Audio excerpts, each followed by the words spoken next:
महाराष्ट्रातील खालीलपैकी कोणत्या प्रादेशिक विभागात पर्जन्य छायेचे प्रदेश आहे? पर्जन्य छायेचा प्रदेश म्हणजे कसा? जर महाराष्ट्राचा आपण विचार करतो मॅपचा, इथे हे आहे पर्वतरांग, आपली सह्याद्री पर्वतरांग आहे, वेस्टर्न घाट ज्याला म्हटलं जातो. इथे सगळ्यात जास्त पाऊस पडतो, म्हणून तो कोकण नद्या आहे ते सगळं आहे हे. आणि तेच त्याचा जेव्हा आपण विचार करतो लेफ्ट भाग, त्याचा लेफ्ट भाग जो आहे हे वेस्टर्न घाटचा आहे, त्याच्या राईटला खूप जास्त पाऊस आणि त्याच्या लेफ्टला पर्वतचा जो उतार आहे इकडचा लेफ्टवाला, तर तिथे सगळ्यात जास्त कमी पाऊस असतो आणि त्याला काय म्हटलं जातं? पर्जन्य छायेचा प्रदेश, that is a rain shadow area.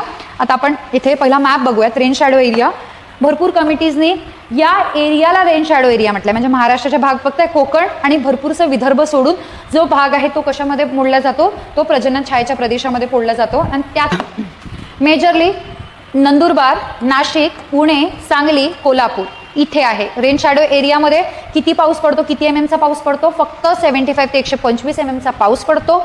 आणि तिथे कशा टाईपची मृदा भेटते?